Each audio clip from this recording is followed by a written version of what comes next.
અરે પણ અરે મારું અધૂરું કામ છે. ઓફિસનું કામ ઓફિસમાં કરવાનું હા ને. આ સાગર આવે છે પછી ક્યારે ઓફિસનું કામ ઘરે કરે છે? નથી કરતો ને. હવે છે ને થોડા ગુણ છોકરા પાસેથી પણ તમારે શીખવા જેવા તો ખરા. તમને ખબર છે સાગરે આજે જ્યારે વાત કરી ને તો મને પછી બહુ વિચાર આવ્યો. ક્યારેક થોડો ગુસ્સો આવ્યો. વિચાર્યું કે મારા છોકરાએ આવી છોકરી શું કામ પસંદ કરી. પણ પછી સમજાયું હા કે આપણા દીકરાએ જે છોકરી પસંદ કરી છે ને એ કોઈ નબળી નથી. ભલે ગરીબ ઘરની છે, એ લોકો મજૂરી કરીને ખાતા હશે, પણ ભણેલી છે, સંસ્કારી છે.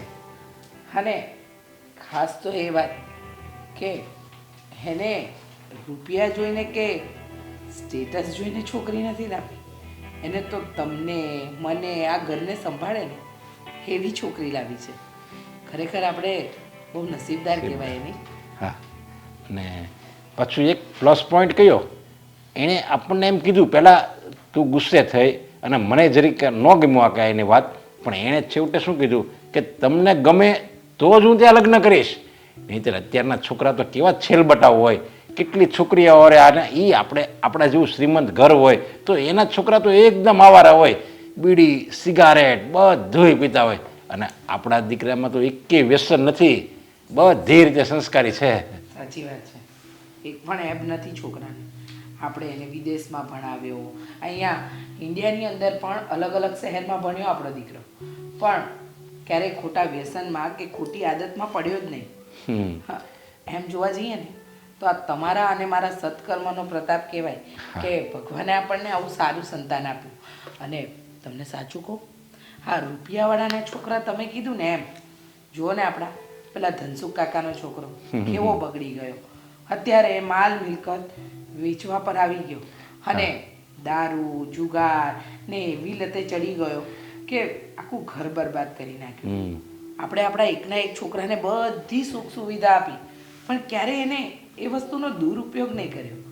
હંમેશા એમ જ વિચાર્યું કે આ વસ્તુ મારા લાયક છે, મારા કામની છે, એટલે મારા મમ્મી પપ્પાએ આપી છે, તો મારે આનો સદુપયોગ કરવો જોઈએ.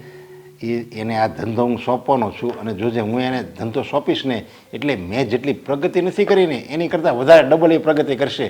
કારણ કે એનો સ્વભાવ, એની કામ કરવાની ધગશ, બીજા સાથે વાત કરવાની ઢબ બધું જ મારા ઉપર ગયું છે. હા, બધું જ તમારા પર ગયું છે, મારા પર તો કઈ ગયું જ નથી. નહીં એટલે ધંધા નાનો હતો ને તો 24 કલાક હું જ એને સંસ્કાર આપતી હતી. મારો દીકરો મારા પર ગયો છે.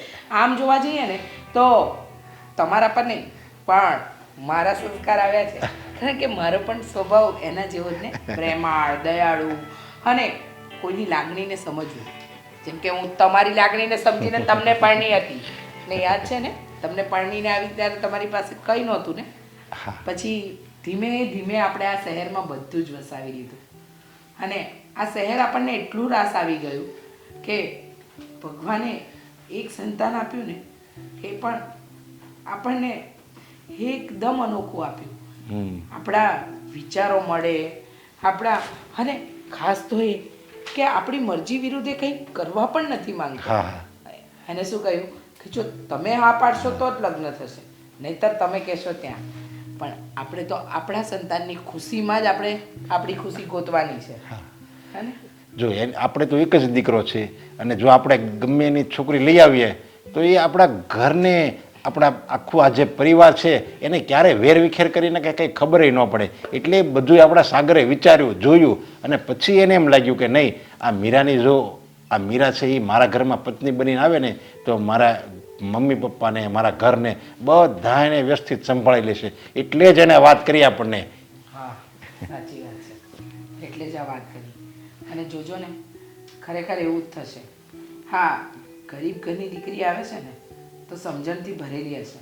એને ખબર હશે કે ઘર કેમ ચલાવવું અને મમ્મી પપ્પા સાથે કેમ રહેવું, બધી વાતની જાણકારી હશે. આપણે તો દીકરો એવો સારો સંસ્કારી મળશે અને દીકરાની વો એનાથી વધારે સારી સંસ્કારી મળશે. સાચી વાત છે. સાગર, શું છે? ક્યારના ફરીએ છીએ આપણે, નથી કઈ વાત કરતા કે નહીં કઈ. આ તો ફરવા નીકળ્યા છીએ તો ફરીએ જ ને. ફરવાનો મતલબ આવો ન હોય ને કે ફરતે ચાલ્યા જ કરીએ. થાકી ગઈ હવે હું. અરે અરે થાકી ગઈ. હમ હા બોલ તો હવે તું કહીશ ને એમ કરીશું બસ. સાચું. હમ. તો પછી છે ને આપણે લોકોએ હવે ક્યાંય જવાનું નથી. અરે આવું ના કરાય હા. આપણે લોકોએ શું નક્કી કર્યું હતું કે આજનો દિવસ આપણે બંને સાથે રહેવાનું છે, આખો દિવસ ફરવાનું છે અને એકબીજા સાથે વાતો કરવાની છે અને ટાઈમ સ્પેન્ડ કરવાનો છે. ઠીક છે, તો આપણે થોડી વાર અહીંયા જ ઊભા રહીને વાતો કરી શકીએ ને. કરી શકીએ ને, શું કામ ના કરી શકીએ. સાગર, તમને ખબર છે આ કેટલા દિવસથી મારા મગજમાં એક ક્વેશ્ચન ચાલી રહ્યો છે. તમે પરમિશન આપતા હોય તો પૂછું. વાહ, હવે આપણો સંબંધ એવો તો ક્યારનો થઈ ગયો કે એકબીજાની પરમિશન માંગવી પડે. આ તો શું ખબર છે, થોડી ફોર્મેલિટીઝ તમને સારું લાગે ને એટલા માટે. બાકી હું તો પૂછવાની જ છું. સારું બાબા, તે પૂછ્યું એ બદલ થેન્ક યુ.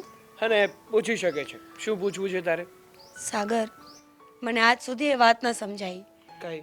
કે તમે આટલા બધા રીચ છો, તમારો આટલો મોટો બિઝનેસ છે, તમે લુકવાઇઝ પણ આટલા મસ્ત લાગો છો, તો પછી આ મારા જેવી છોકરીને પાસ કરવાનો મતલબ શું? સાચું કહું ને મીરા, તો મને છે ને સંસ્કારી અને એક સારા ઘરની છોકરી જોઈએ છે. મને કોઈ અમીર બાપની દીકરીથી કોઈ રસ નથી. હે 5 રૂપિયા લઈને નહીં આવે ને તો એ ચાલશે, ભગવાનની દયા છે, અમારે બધું જ છે. પણ જો એ છોકરીમાં સંસ્કાર નહીં હોય ને તો એ મને જરાય નહીં ચાલે. કારણ કે એ છોકરી ના તો મને સાચવી શકશે ના તો મારા પરિવારને સાચવી શકશે. મારે છે ને મારા પરિવારને જોડીને રાખવો છે, એને તોડવો નથી. કારણ કે મને ખબર છે મારા મા બાપે મારી પાછળ કેટલી મહેનત કરી છે. મને ઉછેરીને મોટો કર્યો છે, આ કાબિલ બનાવ્યો છે. અને ઓછામાં હતું કે એમનો બિઝનેસ પણ મને સંભાળવા આપ્યો છે. તો મારી પણ ફરજમાં આવે ને કે હું મારા મમ્મી પપ્પાને વળતરમાં એક સારી જિંદગી આપું, એમને બની શકે ને એટલી ખુશીઓ આપું. તો એવું કરવા માટે મારે એક એવો જીવનસાથીની તલાશ હતી કે જે મને સમજી શકે અને મારા પરિવારને સમજી શકે, જેથી કરીને અમે બંને આખી જિંદગી શાંતિથી રહી શકીએ. વાહ સાગર, સરસ વિચાર છે તમારા કે જે મા બાપે જન્મ આપ્યો, આટલા મોટા કર્યા, દુનિયામાં ચાલવાને કાબિલ બનાવ્યા ને, એ મા બાપનું ઋણ તમે ભૂલ્યા નથી. અને મને પણ ખુશી થશે કે તમારા જેવો જીવનસાથી મને મળે જે પોતાના પરિવારનું, પોતાની પત્નીનું, પોતાના મા બાપનું આટલું વિચારે છે. હા, વાત તો મારા તરફથી થઈ. બાકી તું તારો ઓપિનિયન આપી શકે છે. જો તને હું પસંદ ના હોય અથવા મારી કોઈ હરકત તને પસંદ ના હોય ને તો કહી શકે છે. કહી દઈશ ને, હું થોડી બાકી રાખીશ. પણ તમારી હરકત કોઈ એવી છે જ નહીં કે મારે કંઈ કહેવું પડે. મને ખબર છે સાગર કે મા બાપની કિંમત શું હોય. મારે મા બાપ નથી ને, પલ પલ મને યાદ આવે છે. સારા તહેવારે, સારા પ્રસંગે, જરા પણ દુઃખ લાગી જાય ત્યારે, સપનામાં નીંદરમાં ડરી જઈએ ત્યારે, સવારે ઉઠતાની સાથે. તમે જ કહો ને કે મા અને બાપ બે એવા પાત્ર છે જે ક્યારેય ભૂલાતા નથી, જેની હર હંમેશા આપણા દિલમાં, આપણા જીવનમાં જગ્યા હોય છે અને હોવી જ જોઈએ ને. કારણ કે ઈશ્વરને કોઈએ નથી જોયો, ઈશ્વરે પોતાના રૂપમાં મા અને બાપ મોકલ્યા છે. મારા મા બાપને તો હું ન પામી શકી, પણ હું પોતાની જાતને ખુશનસીબ માનું છું કે તમારા મમ્મી પપ્પા મારી સાથે રહેશે, મા બાપનો પ્રેમ મળશે મને. હા મીર, સાગર, હું પણ તને વચન આપું છું કે જો આપણા લગ્ન થશે ને તો મારા મમ્મી પપ્પા તને ક્યાંય ઓછું નહીં આવવા દે. તને એવું લાગશે જ નહીં કે હા મારા સાસુ સસરા છે, તને એવું જ ફીલ થશે કે હા મારા માવતર જ છે. થેન્ક યુ સો મચ કે તમારી લાઈફમાં તમે મને જગ્યા આપી.